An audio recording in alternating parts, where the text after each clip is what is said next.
السلام علیکم ورحمۃ اللہ وبرکاتہ۔ زکوٰۃ کا نصاب میں نے آپ کو بتا دیا کہ کس کس چیز پر جو ہے وہ زکوٰۃ دینی ہے آپ کو۔ سونے اور چاندی کی زکوٰۃ کس طرح دی جائے، آئیے گا میں آپ کو یہ بتاتا ہوں۔ سونا اور چاندی خواہ ڈیلوں کی صورت میں ہو، خواہ زیورات کی شکل میں، اگر وہ اوپر بیان کردہ نصاب کے مطابق ہے، یعنی سونا کا جو ہے وہ نصاب میں نے بتایا 7.5 تولہ 85 گرام۔ اگر اتنا سونا ہے، چاہے وہ ڈیلی والا ہے یا زیور والا ہے، تو اس کے مطابق جو ہے آپ پر زکوٰۃ فرض ہے۔ سونے اور چاندی کی زکوٰۃ میں وزن کا اعتبار ہے۔ 52.5 تولہ اگر چاندی ہے، چاہے وہ ڈھیلے کی شکل میں ہے یا زیورات کی شکل میں، تو آپ پر زکوٰۃ فرض ہے۔ قیمت کا لحاظ نہیں، سونا اگر 7.5 تولہ سے کم ہو تو اس پر زکوٰۃ نہیں، اسی طرح اگر چاندی 52.5 تولہ سے کم ہو تو اس پر زکوٰۃ نہیں۔ اگر کسی کے پاس دونوں ہیں لیکن دونوں کی مقدار نصاب سے کم ہے تو دونوں کی قیمت نکال کر دیکھیں، اگر دونوں مل کر نصاب کے برابر یا زائد ہوں تو زکوٰۃ فرض ہے، ورنہ نہیں۔ یعنی سونا اور چاندی دونوں کو آپ ملا لیں، اور ملانے کے بعد جو ہے آپ دیکھیں کہ دونوں اس مقدار کو پہنچ رہے ہیں کہ آپ پر زکوٰۃ فرض ہو رہی ہے، اور اگر اس سے زائد ہو رہا ہے تب بھی آپ پر فرض ہے زکوٰۃ، اور اگر کم ہو رہا ہے تو پھر آپ پر زکوٰۃ فرض نہیں ہے۔ پورا اگر بیٹھ جا رہا ہے تب بھی آپ پر زکوٰۃ فرض ہے، لیکن کم پر جو ہے وہ زکوٰۃ فرض نہیں ہے۔ اسی طرح اگر کرنسی یعنی سکہ راج الوقت، روپیہ نوٹ وغیرہ اگر 52.5 تولہ چاندی یا 7.5 تولہ سونا کی مالیت کے برابر ہوں تو ان پر بھی زکوٰۃ واجب ہے۔ یعنی آپ کے پاس میں اتنا روپیہ ہو جو 7.5 تولہ سونا کے برابر ہو یا 52.5 تولہ چاندی کے برابر ہو، تب آپ پر جو ہے وہ زکوٰۃ فرض ہوگی۔ اگر کچھ نقدی ہے باقی سونا، تو دونوں کی قیمت اگر نصاب کے برابر ہو جائے تو زکوٰۃ دینی ہوگی۔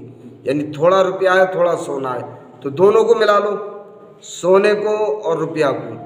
اگر دونوں جو ہے وہ نصاب کی مقدار پر پہنچ جا رہا ہے تو آپ پر زکوٰۃ فرض ہے، ورنہ آپ پر فرض نہیں ہے۔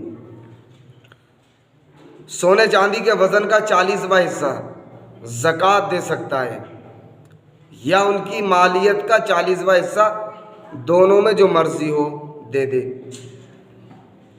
اگر سونا خالص نہ ہو بلکہ اس میں کھوٹ ملا ہو تو جو دھات زیادہ ملی ہوگی اس پر قیاس کیا جائے گا۔ اگر سونا زیادہ ہے تو سونا تصور کیا جائے گا اور زکوٰۃ فرض ہوگی، اور اگر کھوٹ زیادہ ہے تو زکوٰۃ فرض نہ ہوگی۔ یعنی سونے میں بھی جو ہے وہ اس میں بھی یہ دیکھا گیا ہے کہ سونا زیادہ ہے یا اس میں یہ دھات وغیرہ زیادہ ملی ہوئی ہے۔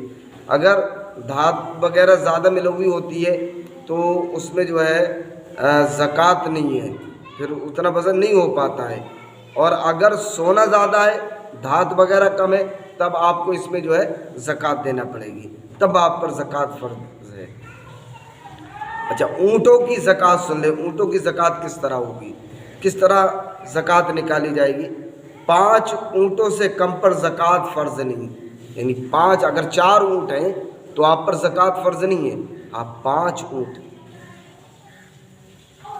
اونٹ ہیں تو ان میں سال بھر کی 1 بکری کی زکوٰۃ واجب ہے، تو سال میں 1 بکری آپ زکوٰۃ دے دیجئے۔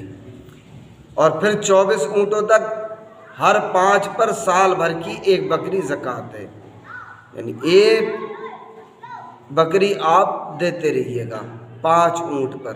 5 اونٹ پر جو ہے وہ 1 بکری کچھ بھی نہیں ہے سال بھر میں۔ گائے بھینس کی زکوٰۃ کس طرح دی جائے گی؟ سائمہ یعنی جنگل میں چرنے والی گائے یا بھینس کا نصاب زکوٰۃ 30 عدد ہے، 30 سے کم پر نہیں۔ 30 عدد گائے اور بھینسوں پر زکوٰۃ میں 1 سال کا بچڑا یا بچیا کو دیا جائے گا۔ 29 کی تعداد تک یہی حکم ہے، اور 40 سے 59 تک پورے 2 سال کا، یعنی سال بھر کی آپ بچھیا دے دیں، زکوٰۃ آپ کی ادا ہو جائے گی، یعنی 30 عدد تک۔ جانوروں کی افزائش نسل کے لیے جن فارموں میں گائے یا بھینس پالی جاتی ہیں اور ان سے تجارتی مقاصد حاصل کیے جاتے ہیں تو ایسے جانوروں پر زکوٰۃ دینی ہوگی۔ اگر ڈیری فارم ہو جہاں مویشیوں سے دودھ وغیرہ حاصل کر کے فروخت کیا جاتا ہے تو جانوروں پر زکوٰۃ نہ ہوگی بلکہ دودھ وغیرہ پر زکوٰۃ دینی ہوگی، کیونکہ وہ سامان تجارت ہے، تجارتی مال کے حساب سے اس کی زکوٰۃ دی جائے گی۔ یعنی جو لوگ یہ ڈیری وغیرہ پر بھینس وغیرہ گائے پالتے ہیں تو ان پر زکوٰۃ فرض نہیں ہے، بلکہ وہ جو دودھ نکالتے ہیں گائے سے بھینس سے اس دودھ پر زکوٰۃ فرض ہے، کیونکہ انہوں نے جو ہے گائے اور بھینسوں کو مال تجارت کے لیے نہیں لیا ہے بلکہ ان سے دودھ نکال کر کے اس سے تجارت کرتے ہیں، وہ لوگ دودھ کو بیچتے ہیں۔ تو اب جو دودھ ان سے نکال کر کے بیچا جا رہا ہے تو وہ مال تجارت ہو گیا، اس پر زکوٰۃ فرض ہے، نہ کہ ان گائے بھینسوں پر، ان پر زکوٰۃ فرض نہیں ہوگی بلکہ مال تجارت پر زکوٰۃ فرض ہوگی۔ بکریوں بھیڑوں کی زکوٰۃ کس طرح دیں؟ جنگل میں چرنے والی بکریاں جب 40 ہو جائیں تو 120 بکریوں تک زکوٰۃ میں ایک بکری دینا فرض ہے، یعنی 40 سے لے کر کے 120 بکریاں جب ہو گئیں تو 120 تک جو ہے وہ ایک بکری دینا یا ایک بھیڑ دینا فرض ہے، اور جب 120 سے زائد ہو جائے تو 200 تک 2 بکریوں کی زکوٰۃ دینی ہوگی، تو 2 بکریوں کی زکوٰۃ۔ جب 2 سے زائد ہوں اور 300 تک ہوں تو 3 بکریوں کو زکوٰۃ میں دینا ہوگا۔ اس طرح ہر 100 پر ایک بکری زکوٰۃ میں دینا ہوگی۔ 40 سے اگر کم ہو تو زکوٰۃ فرض نہیں ہے، تب زکوٰۃ فرض نہیں ہے۔ 40 سے اوپر 120 ہو آپ کو ایک بکری دینا پڑے گی۔ اب 120 سے جب اوپر بڑھیں گے 200 تو 2 بکریاں، اور جب اسی طرح اور اوپر بڑھیں گے 300 تو پھر آپ کو جو ہے وہ 3 بکری۔ اگر کسی کے پاس اونٹ گائے اور بھیڑ بکریاں سب ہوں لیکن نصاب سے کم ہے تو نصاب پورا کرنے کے لیے خلط یعنی ان کو باہم ملانا جائز نہیں۔ گھوڑے اور دیگر جانوروں پر زکوٰۃ نہیں ہے، اس طرح غلاموں پر بھی زکوٰۃ معاف ہے۔ اگر گھوڑے گدھے اور کھچر وغیرہ تجارت کے لیے پالے جائیں اور ان کی تجارت کی جائے تو ان کا شمار مال تجارت میں ہوگا اور زکوٰۃ واجب ہوگی، تب جو ہے ان پر زکوٰۃ واجب ہوگی، تب انہیں زکوٰۃ دینا ہوگی، اور وہ یوں ہی پالتے ہیں تب ان پر جو ہے وہ زکوٰۃ فرض نہیں ہے۔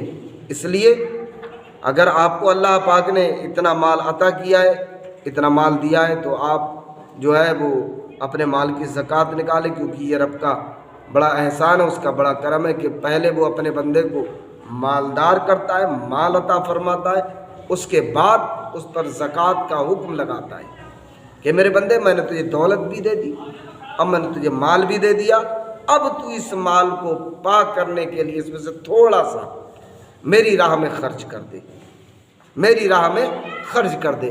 تو بندے کو بھی چاہیے جب رب نے مال عطا کیا ہے، جب رب نے اتنا اپنے بندے کو عطا فرمایا ہے، ہر نعمت سے نوازا ہے، تو پھر اس کی راہ میں وہ اپنا پسندیدہ اپنا اچھا مال اس کی راہ میں قربان کرے، اس کی راہ میں خرچ کرے۔ اور جو یہ نہیں کرتے ہیں تو یہی مال جو ہے ان کے لیے ببال جان بن جائے گا، ببال جان بن جائے گا۔